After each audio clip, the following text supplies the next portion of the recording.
Hello, this is Sean Mullery from Electronic Engineering at IT Sligo, and what I'm going to start off with in this lesson is looking at the situation that I suggest to you for the last exercise, which was to try and compensate for the fact that we were multiplying now by 1024 instead of 1000. So this is the situation where we were timing we were counting how many cycles or how many rising edges of a pulse appeared on RA4 within 1 millisecond. And what we were then doing is we were multiplying that by 1000 to bring it from 1 millisecond up to 1000, or to up to 1 second, so that that would then tell us what the frequency of that signal was.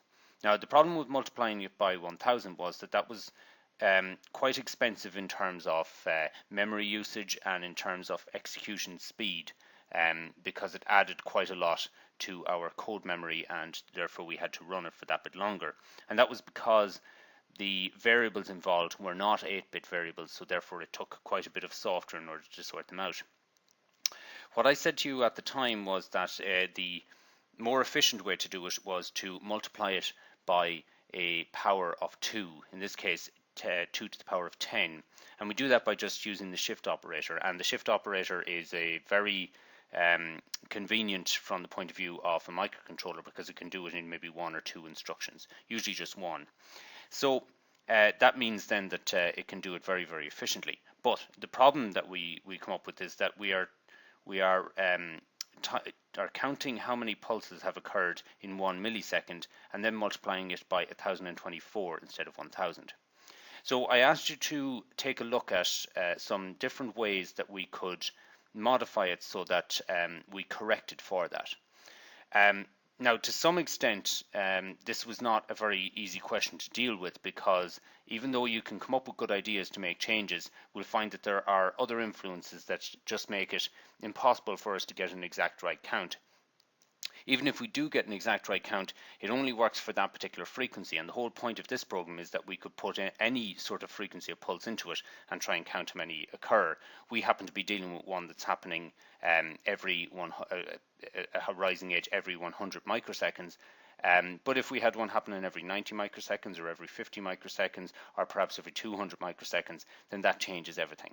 So what I'm going to show you is that while we can make some modifications to this, it'll never be perfect, simply because the microcontroller is not really running at that fast of a speed to allow us to count these things very, very precisely. So the first thing I would try and do in order to compensate here is that if I'm multiplying by 1024, because I've timed for 1 millisecond, what I'm going to do is I'm going to time for slightly less than a millisecond, so that when I multiply it by 1024, it comes to be exactly 1 second. So that means that I need to time for less than 1 millisecond, and the amount of time that I should time for is exactly 1 over 1024. So if you get out your calculator, divide 1 by 1024, you should come up with something like 0.000976. Okay. So remember, this is in terms of seconds, so that's 0.000976 of a second, or in other terms, it's 976 microseconds. Okay. Now, in our terms, we're assuming that a microsecond takes 1 instruction, but of course, if your clock frequency changes, that could be different. So we had 1000 microseconds or 1 millisecond here to time for 1 millisecond. Instead, we're going to time for 976 microseconds. So that's what I've done in order to compensate for the number. Okay. Now, just to show you, before I make that change, I'm going to put it back to 1000, and well, actually, I think I already have this running. So what I'll do is I'll just I'll keep running through this, and we'll take a look at what frequency we get. So I'll just change the display here for this, and we can see that we're getting TMR0 is coming up at a value of 10, and that's registering a frequency of 10,240, which is the mistake that we were trying to get rid of. Okay. Now, if I hit this a good number of times, we'll see that on occasions we sometimes measure 11 rising edges within the 1 millisecond rather than just 10, and that gives us a frequency that's a long way out. It's 11.264 kilohertz. Okay. Now, part of the problem here is that while we are measuring for 1 millisecond, by the time the interrupt occurs and we get all the way down to here, we can see that my timer 1, which I've just shown the low byte of here, has already got to 21. So it's overflowed and gone back to 0, and it's counted all the way to 21, which is another 21 instruction cycles, or 21 microseconds have passed before we've got to the point of actually taking the reading from the counter. So that means that we are strictly speaking, even when we set this to 1000, measuring for a little bit longer than that again. Okay. Now, when we and so what can occur then is that sometimes we get 10 rising edges within the time, and sometimes we get 11. If we change this to 976, what we'll find is that more often than not, we will measure 10 within it, and on the odd occasion we will actually only measure 9. Okay. Now, the point is here though that the problem that we wanted to solve was that this would not say 10.240 kilohertz, and we'll find that we have not actually solved that problem because we're still managing to get 10 of them in within the time. Okay, and as you can see there, we are actually doing that because, for starters, our time is now 976 plus another 21, which brings us to 977, plus 20, which would be 997, which is very close to having your full 1000 microseconds. And you do have to remember that there are 100 microseconds between each of these points, but you know that could, strictly speaking, bring us to a situation where you know, we can manage to fit that many of them in. We could fit in a 10th one. There's only a few microseconds to spare there where something could actually occur. And remember, we've got all of this sort of thing where we're turning on timers and we have to leave here and so on, that we're actually counting during, okay? Because we obviously have to count our timer as well. So what we'll find is that in the majority of cases we're still getting 10 in there, and then on the odd occasion we will get a 9. And I could hit this now a good number of times before I actually managed to get a 9, but I have definitely seen it before.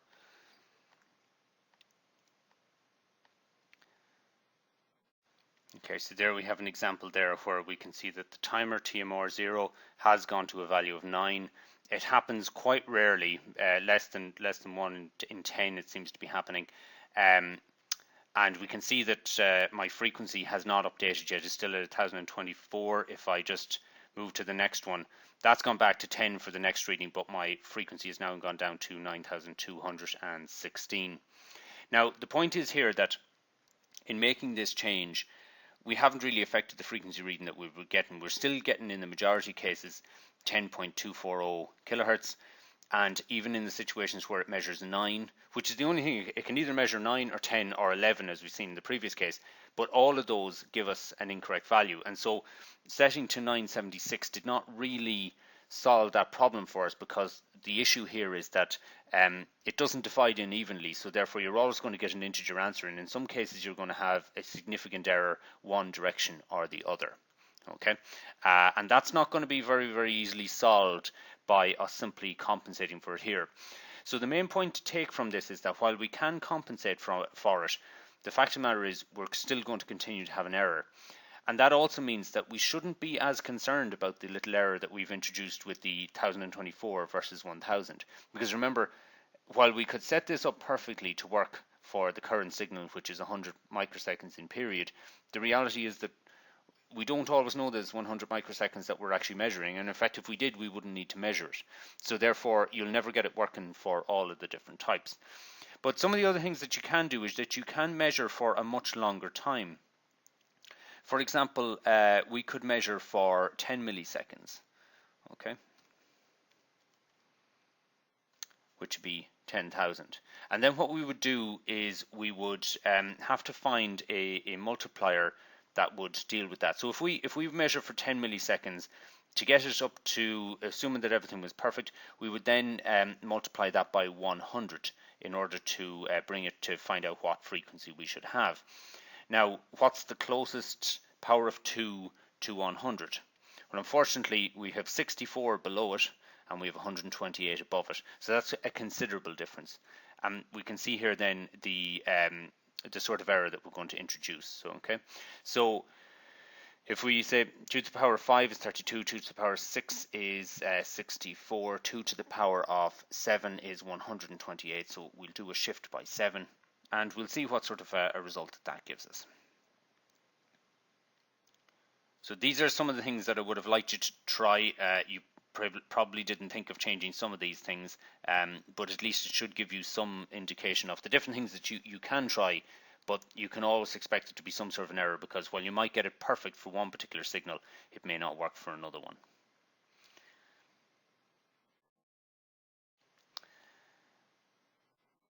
So we just have to is that the decimal?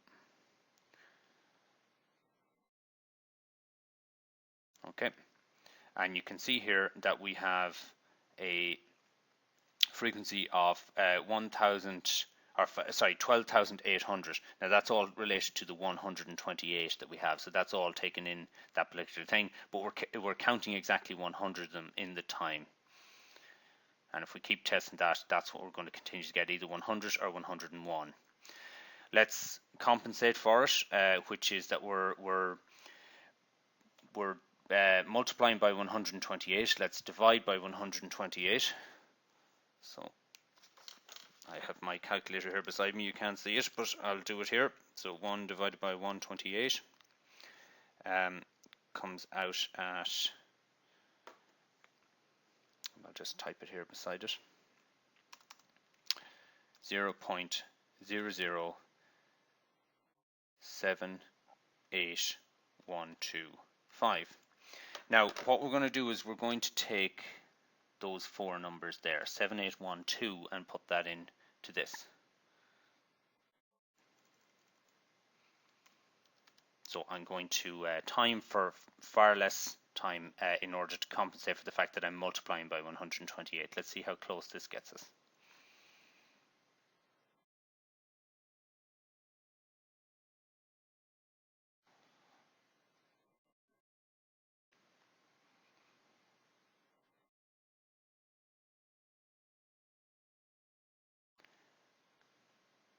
Okay.